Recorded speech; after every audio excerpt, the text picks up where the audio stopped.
नमस्कार साथियों, संस्कृति आईएएस के यूट्यूब चैनल पर आप सभी का स्वागत है। आज के एपिसोड में हम जिस मुद्दे की चर्चा करने वाले हैं, इस मुद्दे का संबंध जुड़ता है पावरफुल देश यानी दुनिया की सबसे बड़ी महाशक्ति अमेरिका से, और दूसरी तरफ देखें तो इसका जो संबंध है वो दक्षिण अमेरिकी तेल उत्पादक देश वेनेजुएला से। और कहीं न कहीं इन दोनों का जो इस समय मामला है वो जुड़ जाता है हमारे देश भारत से। मुद्दा क्या है? तो भारत में जो तेल कीमतें हैं उन पर संकट क्या आने वाला है। ऐसा हम क्यों कह रहे हैं? क्योंकि अमेरिकी राष्ट्रपति जो डोनाल्ड ट्रंप हैं, उनका जो 25% जो टैरिफ लगाने का जो ऐलान है, यही इस समय चर्चा का मुद्दा बना हुआ है। ऐसा हम क्यों कह रहे हैं? तो हाल ही में जो अमेरिकी राष्ट्रपति डोनाल्ड ट्रंप हैं, उन्होंने वेनेजुएला से तेल और गैस खरीदने वाले जो भी देश हैं उन पर भारी टैरिफ लगाने का ऐलान कर दिया है।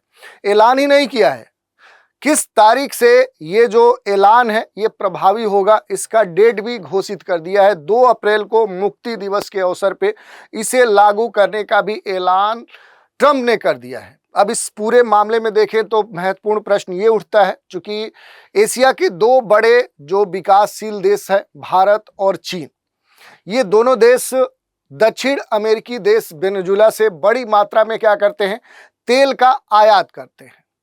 अब ये प्रश्न उठ रहा है कि जब से डोनाल्ड ट्रंप ने ये टैरिफ लगाने की बात कही है तो इससे कितना प्रभावित हो सकते हैं भारत और चीन के जो व्यापार हैं वेनेजुएला से। और खास तौर पे भारत के संदर्भ में हम बात करने वाले हैं कि कितना जो भारत में तेल कीमतें हैं वो बढ़ सकते हैं, यही मुद्दा है। और इसी के संदर्भ में अन्य जो विषय है, जैसे कि टैरिफ क्या होता है, क्यों ट्रंप ने टैरिफ लगाने का ऐलान किया है, इस पूरे मामले में देखें जो अमेरिका की ये कह सकते हैं कि ये ऐलान आया है, इस पूरे मामले में जो वेनेजुएला है उस वहाँ की सरकार की क्या प्रतिक्रिया आ रही है, कौन से देश इस ऐलान से प्रभावित हो सकते हैं, और ट्रंप जो है ये वेनेजुएला के ऊपर कौन कौन से आरोप लगा रहे हैं, और भारत वेनेजुएला के बीच में जो तेल व्यापार है उसके क्या आंकड़े बताते हैं। ये सारे मुद्दे हैं। इसके अलावा भी जो अन्य पहलू होंगे उन पर भी हम बात करेंगे। चलिए एक एक करके देखते हैं।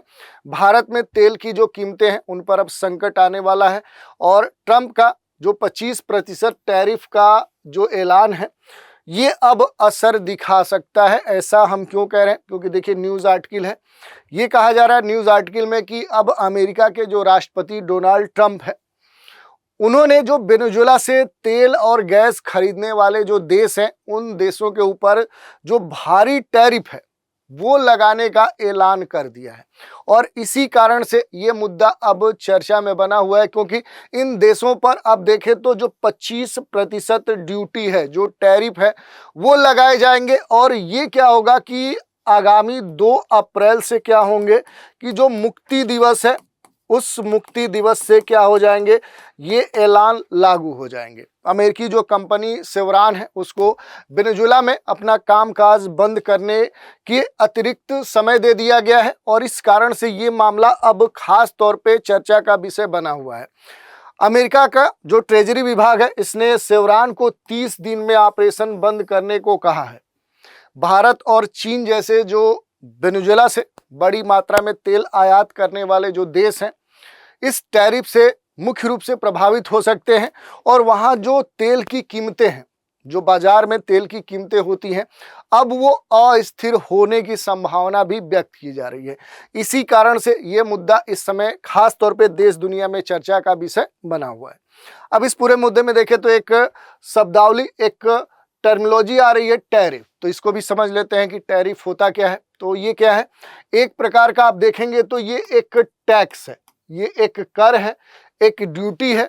इसे सरकार किसी देश से आयात या निर्यात किए जाने वाले जो भी सामान हैं, जो वस्तुएं हैं, जो प्रोडक्ट्स हैं, जो पदार्थ हैं, उनके ऊपर इसे लागू करती है। ये 2 प्रकार का होता है। एक होता है आयात टैरिफ, यानी जो वस्तुएं आयात की जाती हैं, इंपोर्ट की जाती हैं, उन पर लगाए जाते हैं, और जो एक्सपोर्ट की जाती हैं वस्तुएं, सेवाएं या जो पदार्थ, उनके ऊपर जो लगता है उसे निर्यात टैरिफ कहा जाता है।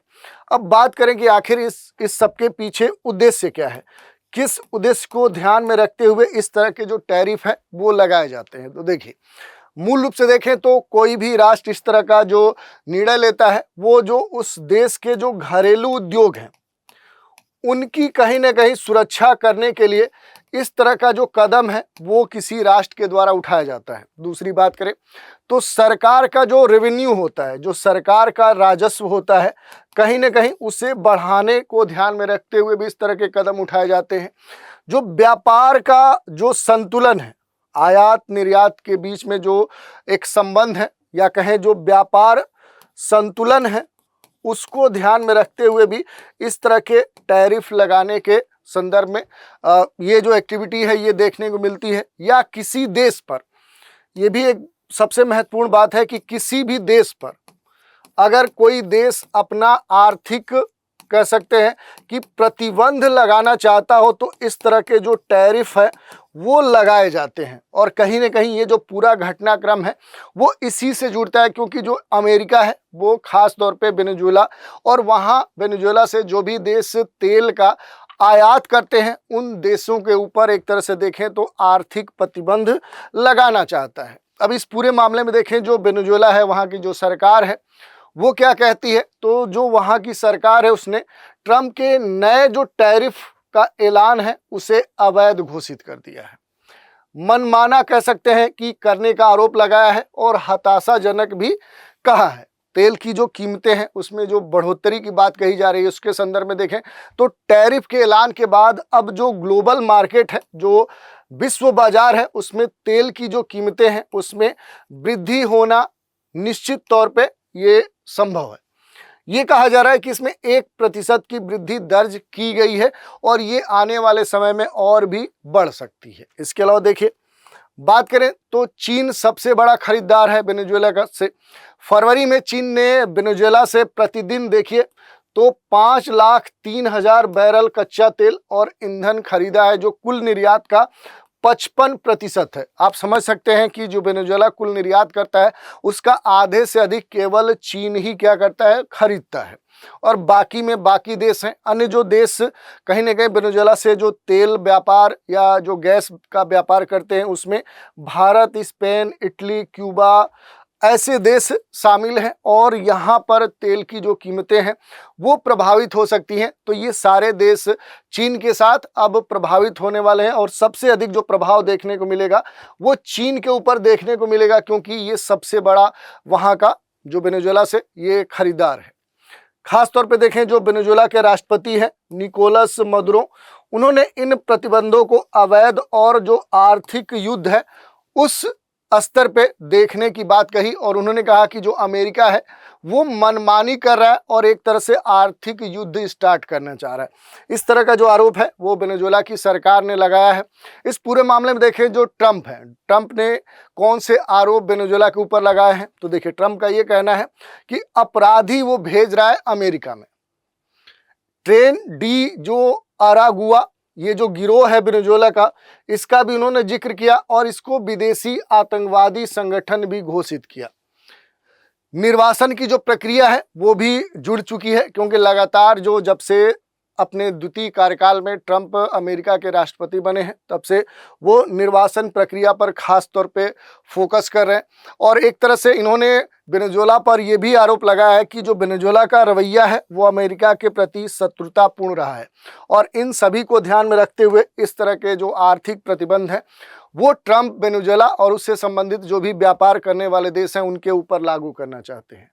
अब हम बात करते हैं कि क्या भारत वेनेजुएला से तेल खरीदता है, ये सबसे महत्वपूर्ण प्रश्न बनता है। तो देखिए अगर कुछ डेटा की हम माने, जैसे दिसंबर 2023 के अब तक के जो सरकार के आंकड़े उपलब्ध हैं, तो 2023 से लेकर जनवरी 2024 के बीच में, यानी पिछले एक पूरा वर्ष में देखें तो ये जो आंकड़ा है ये कहता है कि भारत वेनेजुएला के कच्चे तेल का सबसे बड़ा खरीदार बना था।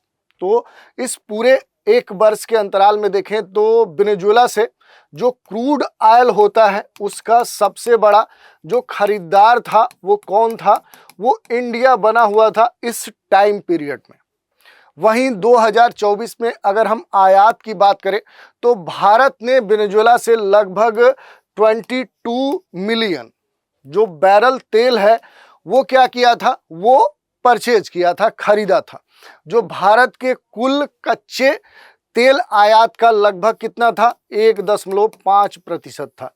तो आप समझ सकते हैं कि बड़े स्तर पे जो भारत है वो भी वेनेजुएला से क्या करता है, तेल का आयात करता है। इसके अलावा देखिए दिसंबर अगर 2023 में आयात की बात करें तो भारत ने इस समय अंतराल में 1,91,600 बैरल प्रतिदिन वेनेजुएला से क्या किया, तेल का आयात किया। इसके संदर्भ में देखें तो रिलायंस जो इंडस्ट्रीज है इसने बीपीडी प्राप्त किया हुआ था, इंडियन ऑयल कॉरपोरेशन इससे जुड़ा हुआ है, एचपीसीएल जो मित्तल एनर्जी है वो भी इससे जुड़ी हुई है। तो ये तो निश्चित तौर पे हो चुका है कि भारत वेनेजुएला से बड़ी मात्रा में तेल का क्या करता है, आयात करता है। और अब ट्रम्प के इस ऐलान के बाद जो भारत है वो प्रभावित होने वाला है। भारत में जो तेल कीमतें हैं वो भी प्रभावित हो सकती हैं, यानी तेल की कीमतों पर संकट हो सकता है। अब बात करें कि भारत में जो तेल की कीमतें हैं, आखिर इन तेल की कीमतों का निर्धारण कैसे होता है। तो देखिए भारत में जो भी पेट्रोल डीजल की कीमतें हैं ये एक कारक पर, एक कारण पर निर्भर नहीं है, बल्कि कई सारे जो कारक हैं वो क्या करते हैं, इन तेल कीमतों को निर्धारित करते हैं। और इनकी जो कीमतें हैं ऐसा नहीं कि एक दिन फिक्स हो गई तो वही बनी रहती हैं, बल्कि कई कारकों पर आधारित ये रोज बदलती रहती हैं। और अंतर्राष्ट्रीय जो भी बाजार है उस बाजार के साथ साथ सरकार की जो भी पॉलिसीज होती हैं उनका भी इन तेल की या जो भी डीजल पेट्रोल है इनकी जो कीमतें हैं उन पर प्रभाव पड़ता है। कुछ महत्वपूर्ण जो कारण हैं उन पर हम चर्चा करते हैं। देखिए कच्चे तेल की जो कीमत है, जो क्रूड ऑयल होता है, उस पर ये निर्भर करता है, क्योंकि भारत अपनी ज़रूरत का अधिकांश जो तेल है, जो कच्चा तेल है वो क्या करता है, बाहर के देशों से वो मंगाता है। और इसीलिए अंतर्राष्ट्रीय बाजार में जो कच्चे तेल की कीमतें होती हैं वो भारत में जो भी तेल मिलता है उसकी कीमतों को प्रभावित करती हैं। अगर कच्चे तेल की कीमत बढ़ती है तो भारत में पेट्रोल डीजल की जो कीमत है वो पहले की अपेक्षा बढ़ जाती है। इसके अलावा देखिए जो एक्सचेंज रेट है ये भी एक बड़ा मुद्दा है इस पूरे तेल की कीमतों के निर्धारण में। जैसे कच्चे तेल का जो खरीद है वो किस में होता है, वो डॉलर में होता है, लेकिन भारत में इसका जो भुगतान होता है वो किस में किया जाता है, भारत की जो अपनी करेंसी है रुपया। अगर डॉलर महंगा हुआ तो रुपया क्या होता है, कमज़ोर हो जाता है, और इस कारण से जो तेल की कीमतें हैं वो बढ़ जाती हैं।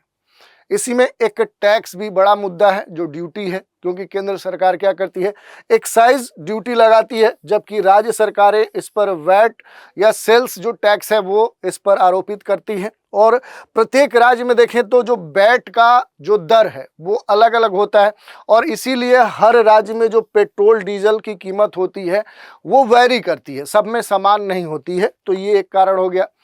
रिफाइनिंग की बात करें तो कच्चे तेल का जो रिफाइन है ये कर पेट्रोल डीजल में क्या किया जाता है, कन्वर्ट किया जाता है, इसका स्वरूप बदला जाता है, जिससे रिफाइनिंग जो खर्च है वो भी आता है, और इस कारण से जो तेल की कीमतें हैं वो प्रभावित होती हैं। इसके अलावा जो वितरण है, जो परिवहन लागत है, ये भी एक महत्वपूर्ण फैक्टर्स है, क्योंकि तेल का या तो पाइपलाइन से एक जगह से दूसरे जगह पे परिवहन होता है, टैंकर्स के द्वारा होता है, ट्रेनों के माध्यम से होता है। और इस कारण से देखें तो जो ट्रांसपोर्टेशन कास्ट है, इस कारण से भी क्या होता है कि तेल की जो कीमत है, जैसे बात करें जहां से रिफाइनरीज लगी हैं वहां से जिस क्षेत्र में इस तेल का परिवहन किया जाता है, तो जो परिवहन लागत है ये भी क्या करता है, तेल की कीमतों को परिवर्तित कर देता है, यानी बढ़ा देता है। इसके अलावा जो भी तेल कंपनियां हैं इनका जो प्रॉफिट है ये एक बड़ा मुद्दा है, क्योंकि जो तेल कंपनियां हैं अपनी लागत, अपना ट्रांसपोर्टेशन जो कास्ट है, डीलर जो मार्जिन है, इनको जोड़ने के बाद जो तेल की कीमत है यानी डीजल पेट्रोल की जो कीमत है वो निर्धारित करती हैं। और इतने कास्ट ऐड करने के बाद जो तेल की कीमतें हैं वो बढ़ जाती हैं।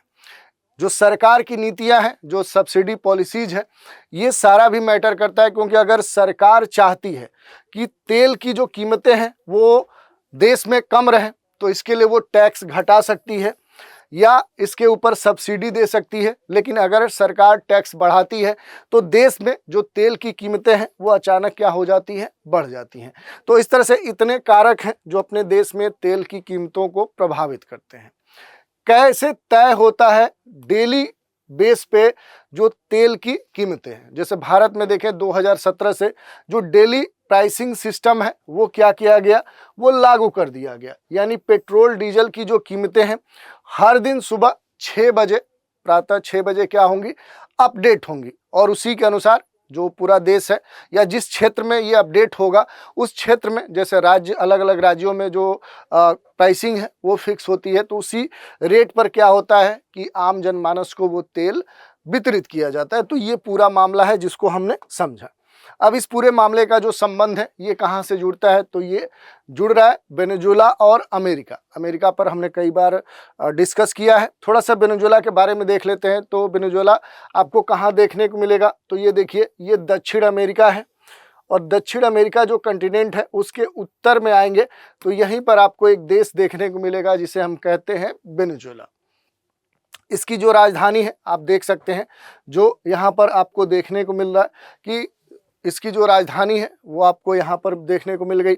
इसके अलावा देखें तो यहाँ का जो करेंसी है बोलीवियर कहा जाता है, और वेनेजुएला को दक्षिण अमेरिका की उत्तरी छत भी कहा जाता है। तो इस तरह से भी प्रश्न पूछे जाते हैं। एक तरह से देखें तो ये अम्ब्रेला है, क्या है, या छत कह सकते हैं साउथ अमेरिका का। ये भौगोलिक रूप से पृथ्वी के उत्तरी और पश्चिमी गोलार्ध में अवस्थित है, तो ये आपको पता होना चाहिए। ये उत्तरी और पश्चिमी गोलार्ध में अवस्थित एक महत्वपूर्ण देश है। ये उत्तर पूर्व में देखें तो उत्तरी अटलांटिक जो महासागर है, पूरा ये जो क्षेत्र है कैरेबियन जो सागर है उससे घिरा हुआ है, क्योंकि इधर देखिए ये पूरा कैरेबियन सागर आपको देखने को मिलेगा। इसके पश्चिम में आएंगे तो ये पूरा पैसिफिक ओशियन देखने को मिलेगा। इसके पूरब में आएंगे तो अटलांटिक ओशियन आपको देखने को मिलेगा। वेनेजुएला की जो सीमा है ये कई सारे देशों से लगती है, इनको भी आप देख सकते हैं। ये महत्वपूर्ण देश हैं जिससे क्या होती है, इसकी जो सीमा है वो लगती है। तो ये सारे देश हैं जो यहाँ पर आपको देखने को मिल सकते हैं जिनसे इसकी सीमा लगती है। ये जो देश है ये मूल रूप से देखें तो बड़ा ही तेल या इंडस्ट्री या अगर देखें तो व्यापार के दृष्टिकोण से ये बड़ा ही महत्वपूर्ण है। और इस देश में कई सारी जो कह सकते हैं भौगोलिक विशेषताओं में देखें तो कुछ महत्वपूर्ण जो नदियां हैं वो यहाँ के लिए महत्वपूर्ण हो जाती हैं। जैसे आप देखेंगे ओरिनिको जो नदी है यहाँ की बड़ी ही महत्वपूर्ण नदी है, ग्वादर जो नदी है वो महत्वपूर्ण नदी है, और देश की जो सांस्कृतिक राजधानी है वो भी यहाँ के लिए सबसे महत्वपूर्ण है। तो ये कुछ महत्वपूर्ण डेटा है। इसके अलावा अगर आप देखेंगे यहाँ पर्वतों का, तो इधर देखिए आपको एंडीज पर्वत का विस्तार आपको देखने को मिल सकता है, जो कहीं ना कहीं यहाँ का जो क्षेत्र है उसे शुष्क बनाता है। एंडीज पर्वत और उत्तर जो पर्वतीय पहाड़ी क्षेत्र है, यहाँ पर अगर क्लाइमेट की बात करें तो वो क्या है, समशीतोष्ण जो जलवायु है वो आपको देखने को मिल सकती है। इसके अलावा जो ओरिनोको नदी है उसके सामने स्थित जो केंद्रीय मैदान है वो यहाँ का सबसे बड़ा मैदान है। लगभग एक तरह से देखें तो ये जो केंद्रीय मैदान है ये देश के लगभग 1/3 हिस्से को क्या करता है, ये पूरा कवर करता है। दुनिया के जो सबसे ऊंचे झरने हैं वो आपको यहीं पर देखने को मिलेंगे। जो एंजल्स फॉल है यहाँ पर आपको देखने को मिलेगा। ये देखिए जो एंजल्स जलप्रपात है वो यहाँ पर आपको देखने को मिलेगा।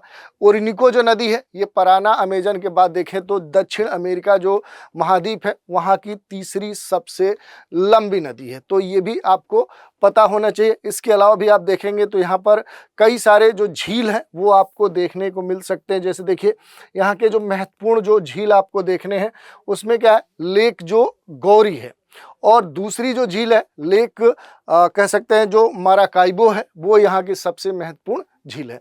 तो ये इसके बारे में बेसिक जो जानकारी हो सकती है वो हमने देखा।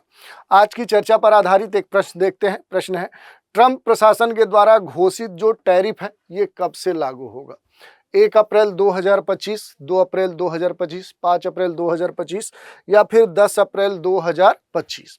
तो इस तरह से हमने बात कर लिया। आज का जो मुद्दा था कि भारत में जो तेल कीमतें हैं क्या उनके ऊपर संकट आने वाला है, क्या तेल कीमतें बढ़ने वाली हैं, और ऐसा हमने इसीलिए कहा क्योंकि हाल ही में अमेरिकी राष्ट्रपति जो डोनाल्ड ट्रंप हैं उन्होंने वेनेजुएला से तेल और गैस खरीदने वाले जो देश हैं उन पर भारी टैरिफ लगाने का ऐलान कर दिया है, और वेनेजुएला से भारत बड़ी मात्रा में क्या करता है, तेल का आयात करता है। तो इसी मुद्दे की हमने चर्चा की और इससे जुड़े हुए जो भी महत्वपूर्ण पहलू हैं उन पर भी बात की। तो आज के एपिसोड में इतना ही। आप सभी हमारे साथ बने रहें, इसके लिए धन्यवाद।